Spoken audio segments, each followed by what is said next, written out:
Good afternoon, folks. This is Deb Delapiana, and this is your short take. I wasn't planning on a video right now. I do have a stream coming up at 6 and I need to be ready for, but I need to take just 10 minutes to talk to you.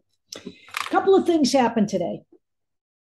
Number one, Merrick Garland announced indictments against some Chinese spies that were part of the Hawaii investigation. And of course, right off the bat, we had people out there on social media saying, well, yeah, he can charge the Chinese, but he can't charge Donald Trump, who stole documents from, the government and brought them to Mar-a-Lago and and beep, beep, beep, beep, beep. You know what? The investigation that resulted in indictments today is almost 3 years old. Okay. The investigation that is ongoing right now, the trial actually that they are impaneling a jury for against Donald Trump and his business criminal trial, that took Letitia James 3 years to investigate. Okay? Donald Trump, we would all love to see him charged, and he will be charged. I firmly believe that they have already made the decision to do that, but they know that if they don't have every I dotted and every T crossed, that they will use the system to overturn any conviction on either a technicality or on appeal. Merrick Garland isn't operating in the school of public opinion or in the court of public opinion. Merrick Garland has to bring this to a jury in a court of law and prove it beyond a reasonable doubt. He can't just go in there with a video of Donald Trump firing up his crowd and get a guilty charge on treason. And as far as the documents case is concerned, they haven't even gotten past the special master yet. Which, by the way, let me say this. Donald Trump and Mitch McConnell stacked the court. Not just the SCOTUS, but all of the courts, with judges in their own image and likeness. And this is why it's taking so long.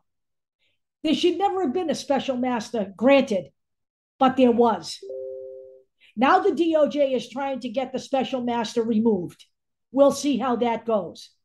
But all of that hinders any investigation that is ongoing. It makes it take longer. There are more steps. When you have to work around a system that has been perverted by the right wing, then that's what you have to do. But you most certainly cannot charge someone too soon without having everything in a row so that there can be no question, especially when you're talking about the Espionage Act. He didn't steal a pack of bubble gum, folks. This needs to be done right. So here's my suggestion. Somewhere in the back of my mind, I believe that people think as soon as Donald Trump is charged, all this shit goes away. You could not be more incorrect. The GOP wants their power with or without Donald Trump. Yes, there are people in the GOP right now bootlicking for him. But do you really seriously think they're going to go back to being the old GOP if he goes to jail? They want their power no matter what. The Marjorie Taylor Greens, the Lauren Boeberts, the Jim Jordans, they're all left behind here. And they are on a path with or without him.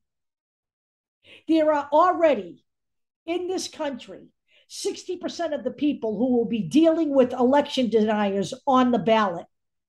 They must not be allowed to win. That's on us. You know what? Let the DOJ do their job. We need to do our job. And that means we need to vote out the GOP on November 8th. You get nothing back. I mean, do you seriously think if Donald Trump goes to jail that Roe v. Wade's going to be all good? We're going to fix the Supreme Court. We're just going to be able to walk in there and remove the 3 justices he put in? It doesn't work that way. It never has worked that way. So I don't know why you think it would work that way now. Do your job. Vote out the GOP. That makes everything so much easier. So much easier. It takes away a lot of power that they have right now to disrupt this system. Let me tell you something. If they win in November, their first step will be to dissolve the J6 committee. The Justice Department relies on the information that has been developed by the J6 committee, and they do not anticipate Donald Trump willingly testifying, and he has got to do that. That is something that can't be left out.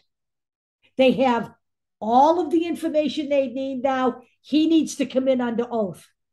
They're not anticipating that until mid to late November. That means you need to be sure we have the Democrats in control of the House and the Senate. That's your job in all of this. You do that, we codify Roe v. Wade. We protect same-sex marriage. We protect interracial marriage. We protect voting rights. And then it's easy to go after the perps when all of these people are out of the way and not creating havoc for every goddamn department in the government, because that is exactly what they're doing. Do your part. Your part is not to second guess Merrick Garland. Merrick Garland prosecuted the Oklahoma City bombing perps. They were found guilty. Nothing was overturned on appeal. Nothing was thrown out on a technicality. It was done by the book because that's the way Merrick Garland is. And that's the way it needs to be done, particularly when you are accusing a former president of treason and espionage. Two separate entities here, folks. This is unheard of in American history. But what isn't unheard of is low voter turnout. We need the blue wave if we are going to get through this. We need the blue wave if we are going to stave off a fascist government. Let me give you a warning. There was low voter turnout in Italy. They just elected a fascist. The fascists win when good people don't vote. Stop worrying about getting Trump arrested. Take away his power that he has in the House and the Senate right now. And let Merrick Garland do his job. We're all in this together, believe it or not. And I understand that the maggots are not on our side, but I also firmly believe that they are not in the majority. Let's get this done, folks, because from here, everything else gets easier. I'll talk to you all later.